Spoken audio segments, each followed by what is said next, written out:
Good morning, Wolverines, and welcome to the first broadcast of the 2018-2019 school year. On this week's edition of Win TV, we will be discussing the rules of self-driving cars in Frisco, the rise of security on campus, and the production that goes into making a homecoming mom. I'm Josh Webb. And I'm Brighton Short. Win TV starts now.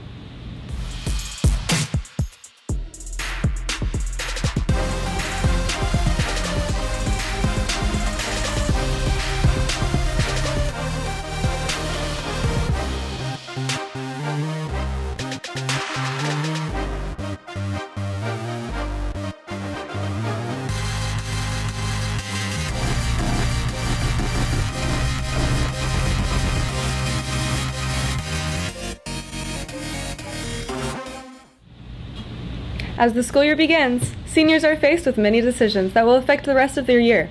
One of these is who they vote as senior class president. Emma Rasmussen has the story. Senior class president is a very important job that takes a lot of hard work and dedication.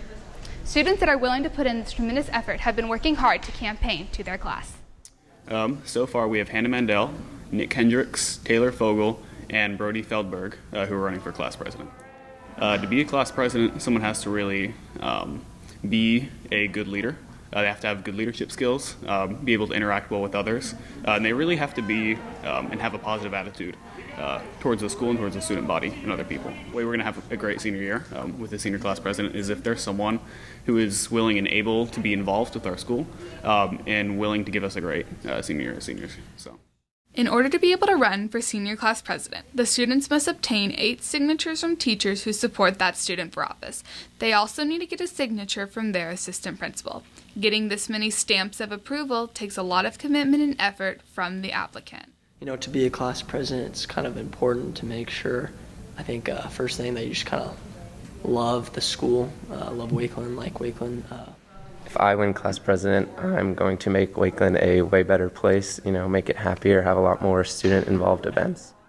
To be a class president, I think you need to be personable. You need to be able to relate to everyone. Everybody has different personalities, obviously, so you should be able to talk to different types of people and hear what they have to say about the school. To be a class president, it takes a lot of school spirit, honestly, and just kind of the desire to want to do something better for your peers, let them have a really great year. So I guess that encompasses a lot of selflessness, being able to put yourself out there and represent all those around you.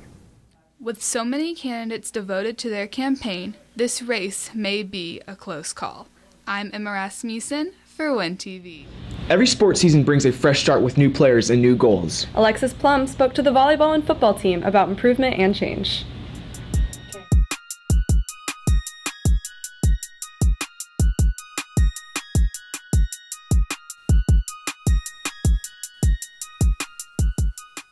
With the emergence of the new season, coaches and players are looking to improve team dynamic and effectiveness. A lot goes into the enhancement of these teams that takes tedious preparation. What I would like to do this year that I didn't do last year, I think, are put more expectations on these kids. We have 6 seniors that have a lot of experience, and so I think I'm going to push them a little harder than I did the group last year. To prepare for our volleyball games, we head into the coach's office like 30 minutes before, and one of the teammates will give a motivational speech to the rest of the team, and then we will head to the locker room and get hype and jump around and play a bunch of music to get us ready for the big game. As volleyball continues to one-up their already exemplary records, football is looking to acclimate to new conditions that may impact the team's camaraderie. I think the biggest challenge for us is just youth and inexperience. You're going to be playing with a new quarterback. You've got new guys in the secondary, a couple of guys in the offensive line that are new, defensive line that are new.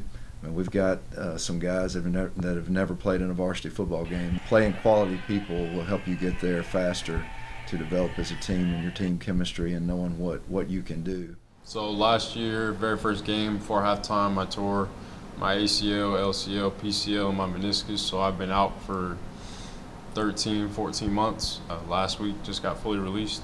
So this year it's kind of rough trying to get back into recover and be back to fully playing with the team again. Definitely changed my life and definitely impacted the team. Both teams are well on their way to overcoming and implementing new challenges to set their standards for the rest of the season. I'm Alexis Plum for Win TV. With homecoming right around the corner, the famous Mum Shop starts making mums for Frisco and surrounding areas. Here's Emma Bass with information regarding this popular trend.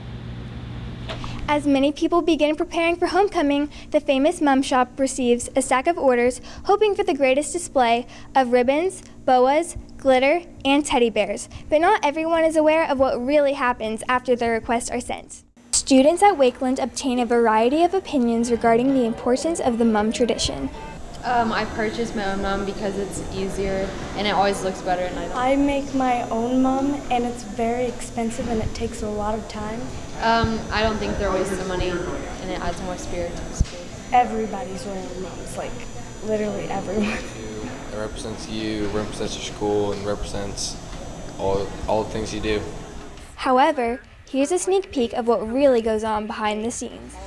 It is definitely a process. The average mum is anywhere probably between 85 and 125. We don't actually individually touch every single mum or garter that comes out, but we do come out and do quality control and try to catch any mistakes.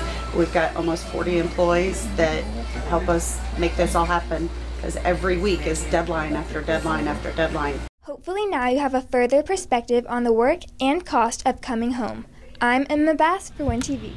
Hey Brighton, do you know your alma mater? You know, I don't, but recently Wakeland is promoting school spirit and pride through the Forever Orange and Blue Challenge. Win TV is kicking this off by challenging our cheerleaders. Hail to thee, Wolverines, wave our banners high and sing. Here we proudly stand for you. We are forever orange and blue. Hail to thee, Wakeland High, memories sweet, never die. Stand for honor, proud and true, for your beloved orange and blue. Stuco, we challenge you. Are you forever orange and blue? Wakeland administration and teachers have increased precautions to ensure our safety well-being on campus. Ian Gonzalez fills us on the updated security. Due to a series of violent attacks on high school campuses across the country, Wakeland has taken the initiative in strictly enforcing policies that ensure the safety of our student body. Mainly we've put some procedures in place to make sure that the students are a lot safer than they have been in the past. We've limited some of the access points. Some of the doors that had been utilized in the past to get into the building are no longer being used. I think it's very important that we have to be proactive and we have to do the things that we can do to make sure the students and staff here are safe. Well, we have 120-something cameras in the building, both inside the building and outside the building, looking at the parking lots, the stairwells, the hallways, cafeteria, library, band hall. There's pretty much cameras everywhere. While safety takes priority at Wakeland, the student experience is impacted on campus. I think that the increased security at Wakeland is a good idea, just so that everyone's safe. I mean, I think it's gotten better, I guess. I mean, I haven't really seen any problems with it before, so. Yes, it could make Wakeland a safer place because with more security cameras, then the less likelihood that something's going to happen. I think that entering through the front every single time we want to come back inside the school is kind of extra. Because I park like way over there by the gym and stuff, and I think it's just like an extra step, like it takes a little bit longer. It can be a pain because if you park on the side of the school, you have to walk to a door that can open, but I think it's a good idea. These policies promise for a safer school year. I'm Ian Gonzalez for Win TV.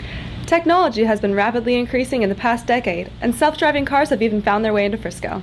And Yukika will report on how this will affect the community and Frisco. After that, Wolverine of the Week.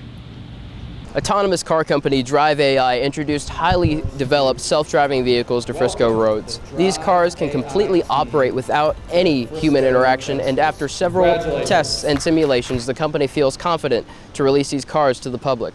We're very, very safety-centric. We use deep learning technology, which is some of the most advanced artificial intelligence that's out there. We're trying to solve what we call micro-transit. I don't want developers to have to build multi-level parking structures. I want my cars to be able to pick somebody up in under 4 minutes, get them to their lunch in under 10 minutes, and the same getting them back. I actually like the idea of self-driving cars because you don't have to focus as much while you're at the wheel, and if you need to do something else at the same time, you're not stuck, wasting time possibly just driving. We're driving about 500 miles in this little Hall Park area, about 500 miles per week in autonomous mode. We're moving well over several hundred people per week to and from lunch, and this is really just the tip of the iceberg. I'm sure it'll take some time getting used to the self-driving cars, but I think we're definitely ready for any sort of AI vehicle in our future. All the details have been perfected. All the facts have been checked. The only thing left is to know if we're ready for artificial intelligence in our near future. I am Aiden Yukika, reporting for Win TV.